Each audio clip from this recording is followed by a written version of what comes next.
Sindiket curi diesel bersubsidi tumpas, 2 ditahan. Satu hari diorang bayar you gaji berapa?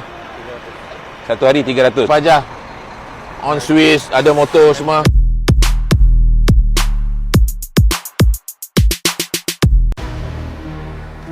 Taktik licik sindiket mencuri minyak diesel berjaya dikesan pihak berkuasa selepas mengekori dan memerhatikan gerak-geri mereka di 6 stesen minyak sepanjang lebuh raya Shah Alam.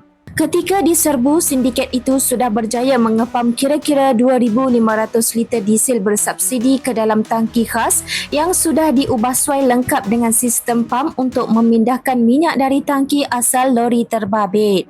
Ketua Pegawai Penguatkuasa KPDN Kuala Lumpur, Muhammad Syahran Muhammad Arsyad berkata, serbuan dijalankan pasukan petugas khas yang dijalankan khusus bagi membanteras penyelewengan diesel dan petrol bersubsidi.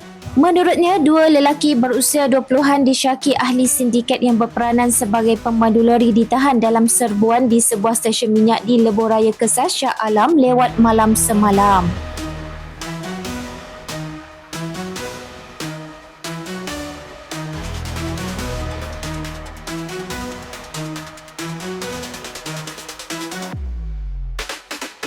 Satu hari diorang bayar you gaji berapa? Satu hari 300. You hantar dekat mana ni lori? Parking tepi jalan, lepas tu siapa ambil? Lepas tu you balik macam mana? You duduk mana? Oh, lepas tu you balik naik motor. Ini lori you tinggal, ada orang ambil. So satu minggu berapa kali jalan? Satu minggu 2 kali saja jalan. So kalau sini boleh isi penuh berapa? 4,000. Ini bagi penuh 4,000 baru you hantar balik lah. 3,000 lebih saja. Cukup 3,000 lebih baru hantar balik sana. Nanti ada orang ambil, lepas tu you balik lah. Esok ada lagi. So satu hari lebih kurang berapa stesen you pergi? 6-7 stesen lah. Ini you buat part time ke full time? Berapa lama you dah kerja sini? Ha?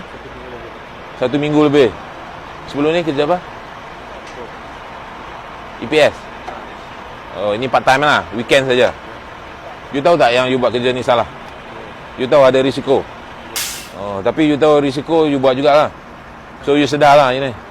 You buat salah ni. Salah macam ni je tahu. Banyak sikit-sikit buat tahu. Ya. Siapa recommend you masuk kerja sini? Ha?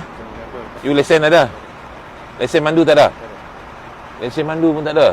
Habis kalau polis tahan? Polis tahan kena saman. Kena saman lah. Habis kalau dia check ni belakang ada tangki? Kadang-kadang dia orang tak check. Ya. Dia check lesen. Oh, you tak ada lesen? You ada lesen? Saya tak ada lesen. You pun tak ada lesen. Dia punya terus on Swiss, you pump sini, terus masuk dalam. Siapa aja on Swiss, ada motor semua. Member dia. Maksudnya you tahu benda ni sudah lama lah. Ha? So dia menggunakan alat ni untuk hidupkan motor dia. So, oh, itu saja. Masuk situ terus on motor lah nanti. Enjin hidup lah, enjin kena hidup. Tak payah hidup. Macam ni saja motor sudah on. Terus isi sini, minyak naik atas. Kau ambil nozzle. Ambil nozzle tak? Tak ada minyak oi. Tak ada. Oh, ada minyak. Antara 5 flikat yang kita rampas daripada OKT ni. So 5 ni kita akan siasat tengok.